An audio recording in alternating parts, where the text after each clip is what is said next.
to the March meeting of the New York Local Arts Chapter.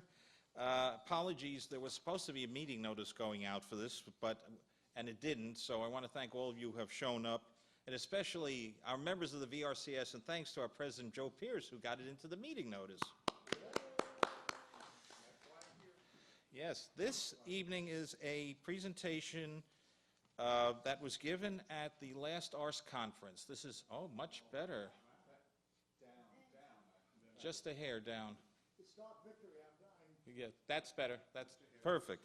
Joe, how does it look? Okay? I need a little more light. Just a hair more light? Hair more light. A hair more.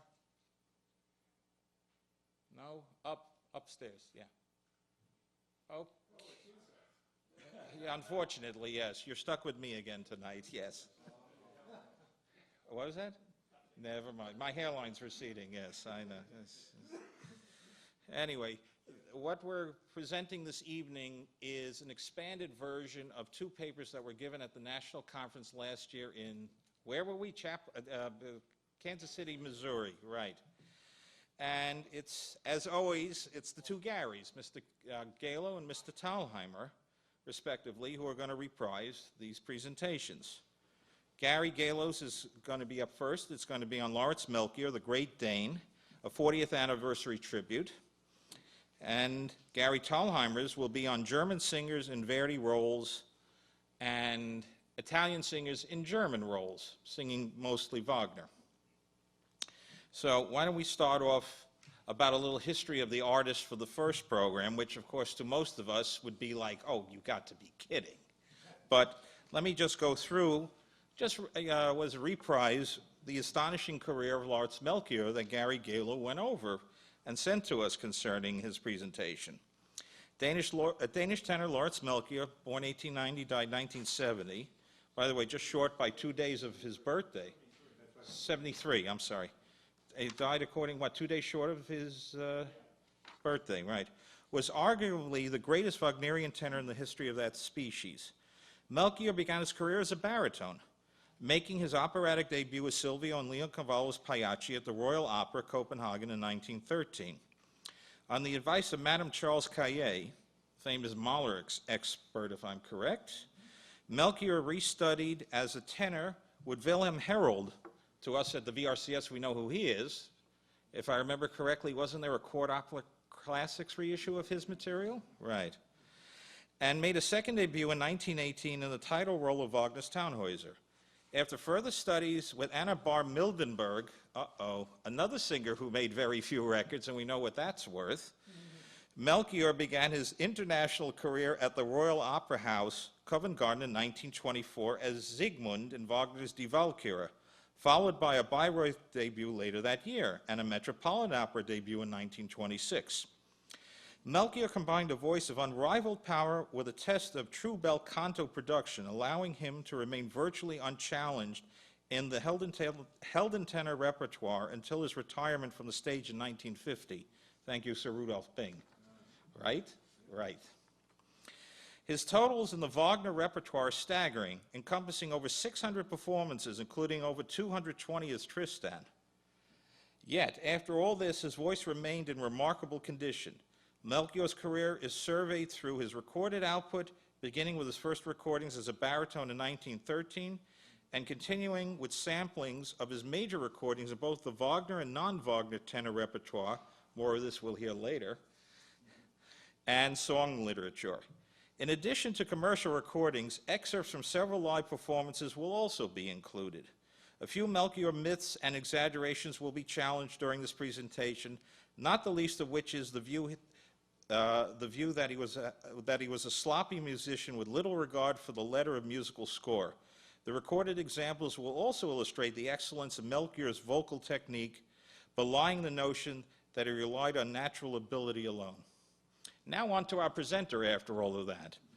Gary A. Galo has been an ARS member since 1982, a reviewer for the ARS Journal since 1989, was the sound recording review editor of the ARS Journal from 1995 to 2012, and co-chair of the ARS Technical Committee from 1996 to 2004. His wife hadn't seen him in all those years. He finally decided to retire. She wanted to know who her husband was. Where am I? Oh, yes. He has been a frequent presenter at Ars conferences and has authored several articles for the Ars Journal. He recently retired, smart man, after 35 years as audio engineer at the Crane School of Music in SUNY Potsdam, New York, where he has also taught courses in music history and audio technology. Not ready to quit completely, he now works half-time in that capacity. Oh, okay, hear that? June 15th. Mr. Galo is the author of over 260 articles and reviews on both technical and musical subjects, and is the author of the loudspeaker entry in the Encyclopedia of Recorded Sound in the United States. Ladies and gentlemen, Mr. Gary A. Galo.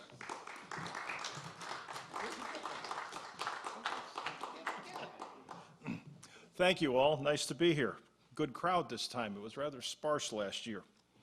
Well, in 2012 in Rochester at the Ars conference, I gave a presentation titled The Other Great Dane, Helge Rosvænge, which commemorated the 40th anniversary of his death. He was a Danish dramatic tenor, as I'm sure most of you know. And in 2013, I presented the Great Dane, Lauritz Melchior, on the 40th anniversary of his death. The Rosvænge presentation was recapped a year ago at this time, right in this hall, and this year we're recapping Melchior from last year. Expanded a little bit. I'll be playing some longer musical examples than I had time for at the National Conference in Kansas City. Melchior is arguably the finest heldentenor on record, and quite probably the finest in the entire history of that species. And today I'd like to examine the quality of both his vocal technique and his musicianship through a sampling of his commercial and his live recordings. You all have a handout, hopefully. There are 3 short biographies in the handout, which you can read at your leisure. And the handout also has a complete playlist, plus some notes on some important Melchior reissues, which I will talk about near the end of the presentation. Well, like a number of tenors with robust voices, Melchior began his career as a baritone, making his debut as Sivlio in Pagliacci in Copenhagen in 1913. During his brief career as a baritone, he also sang, among other roles, Count de Luna in Il Trovatore and Germain in La Traviata.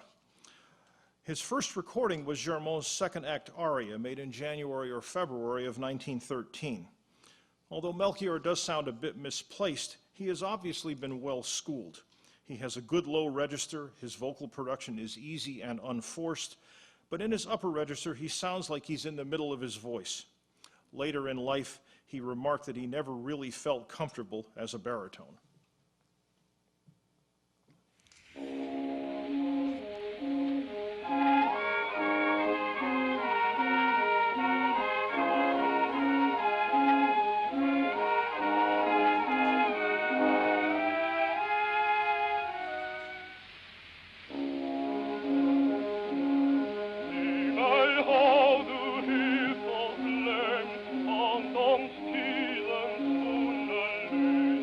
Oh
In 1969, George Jelinek interviewed Melchior on his WQXR program, The Vocal Scene, and he asked Melchior if it had been helpful to him to have started as a baritone.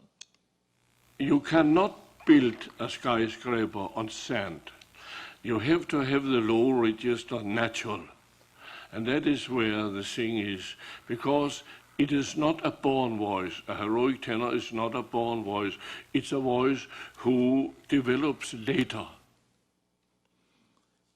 In 1916, Melchior sang a performance of Il Trovatore in Sweden with Madame Charles Cahier as Azucena. During the performance, the soprano singing Leonora feared that she could not manage the high C at the end of her duet with De Luna. Melchior suggested that they switch parts, so he sang it for her, effortlessly by all accounts. After the performance, Madame Cahier told him that he was no baritone. I think you're a tenor with the lid on, a heldentenor probably. On Cahier's advice, Melchior began studies with Danish tenor Vilhelm Herold. In 1918, after 2 years of study, Melchior made a second debut in Copenhagen as a tenor, singing the title role in Wagner's Tannhäuser. Like all of the operatic roles he sang in Denmark, Tannhäuser was sung in Danish. In 1920, after a concert in London, Melchior met the English novelist Hugh Walpole, who believed in Melchior's potential and became his patron.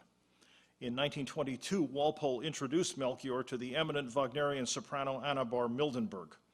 Bahr-Mildenburg agreed to coach Melchior in several Wagner roles, but she told him that it would take at least a year of his time. If Melchior would stay the course, she assured him that the world would be at his feet. This crucial period of study was made possible by Walpole's generous subsidy. By the time Melchior recorded his first excerpt from Tannhäuser, singing in German, he had been well schooled in the role and exhibits the vocal security that would soon make him the preeminent Wagner tenor of his time.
Gebeugt zur Erde, klapp ich mich an mit jammernder Gehörte, verböten Lust die meine Sinn empfanden, des Sehnens, das kein Wesen noch gegelt, und um Erlösung aus den Eisen fanden, rief ich ihm an, von wildem Schmerz durchbohrt.